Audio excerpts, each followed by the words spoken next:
Pernah nggak sih ngerasa kayak stuck gitu? Jalan di tempat, ngulangin hal yang sama terus-terusan. Kita sering mikir, kalau mau ada perubahan besar, ya butuh waktu bertahun-tahun. Tapi gimana kalau ternyata cuma dalam beberapa minggu aja, hidup kamu bisa berubah total?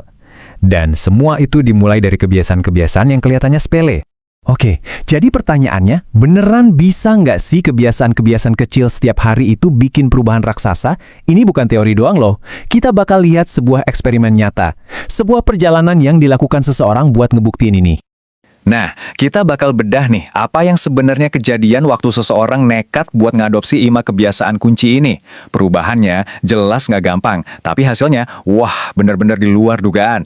Yuk kita mulai dari masalah yang paling sering kita hadapi zaman sekarang. Pernah nggak sih ngerasa seharian tuh kayak hilang gitu aja? Bangun tidur hal pertama yang dicari, HP. Tahu-tahu udah berjam-jam kita scroll-scroll tanpa tujuan yang jelas.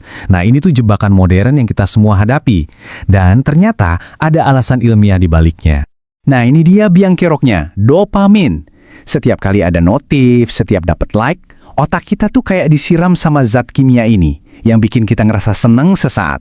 Masalahnya, ini ngebuat siklus kecanduan yang, percaya atau enggak, sama persis kayak mesin slot di kasino. Bikin kita pengen narik tuasnya lagi dan lagi. Dan ini tuh sengaja didesain loh. Coba dilihat. Pertama, notifikasi instan yang langsung nyuri perhatian kita.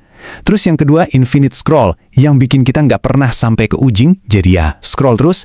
Dan terakhir, video yang muter otomatis, jadi kita nggak punya waktu buat mikir, udah cukup.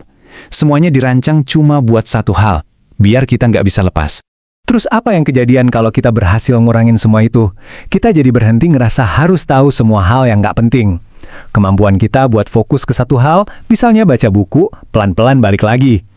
Hubungan sama orang di dunia nyata jadi lebih dalam, karena kita benar-benar ada di situ buat mereka. Dan hasilnya, tidur jadi lebih enak dan kita jadi lebih bisa bersyukur sama hal-hal kecil di hidup. Oke, sekarang kita lanjut ke kebiasaan berikutnya. Kita sering banget misahin kesehatan fisik sama mental. Padahal, dua-duanya itu nyambung banget.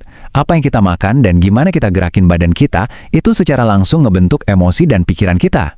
Kutipan ini, wah, kena banget gak sih? Banyak dari kita ngerasain ini, kita makan karena stres atau bosan, bukan karena lapar. Abis makan manis, energi langsung naik. Tapi, abis itu langsung lemes lagi. Kita pikir ini normal, pada sebenarnya itu tanda kalau makanan lagi ngendaliin mood kita. Nah, siap-siap kaget ya. 90% serotonin alias hormon bahagia itu diproduksi di usus kita loh, bukan di otak. Coba deh, pikirin artinya. Makanan yang salah itu secara harfiah bisa matiin produksi kebahagiaan di tubuh kita. Yang ujung-ujungnya bikin kita gampang stres dan cemas. Coba lihat grafiknya deh. Ini bukti nyatanya.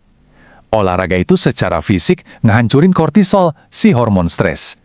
Lihat perbedaannya, tingkat stres di orang yang rajin olahraga itu jauh lebih rendah. Ini bukan soal ngerasa lebih baik doang, ini benar-benar perubahan kimiawi di dalam tubuh kita. Tapi manfaatnya jauh lebih dalam dari itu. Waktu kita maksa diri buat terus gerak padahal badan udah pengen berhenti, kita itu sebenarnya lagi ngelatih pikiran kita. Latihan mental ini ngebangun ketangguhan dan disiplin yang bisa kita pakai di semua aspek hidup, entah itu di kerjaan atau hubungan pribadi. Sekarang, yuk kita ngomongin soal struktur. Setelah kita beresin hubungan kita sama teknologi dan badan kita, langkah selanjutnya adalah ngerancang hari kita dengan sengaja. Dan semuanya itu dimulai dari gimana cara kita mengawali hari. Di slide ini, kita bisa lihat dua pilihan yang kita punya setiap hari. Di kiri, pagi reaktif. Bangun, langsung cek HP, dan seharian rasanya kayak dikejar-kejar. Di kanan, pagi proaktif. Dimulai dengan tenang, refleksi, dan perencanaan. Kuncinya itu konsistensi, yang akhirnya ngasih kita kendali atas hari kita, bukan sebaliknya. Salah satu senjata paling ampuh buat pagi proaktif itu, nulis jurnal.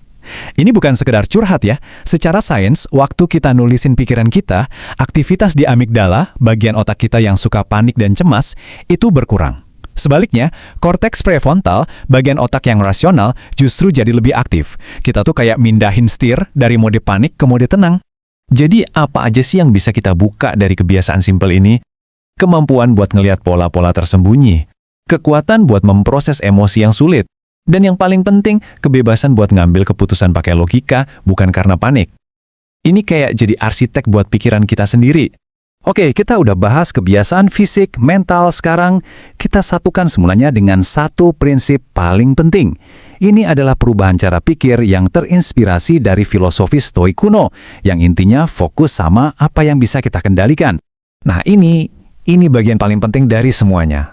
Perubahannya awet itu bukan datang dari apa yang kita lakukan, tapi dari siapa yang kita putuskan untuk menjadi diri kita. Kamu bukan mencoba untuk makan sehat, kamu adalah orang yang sehat.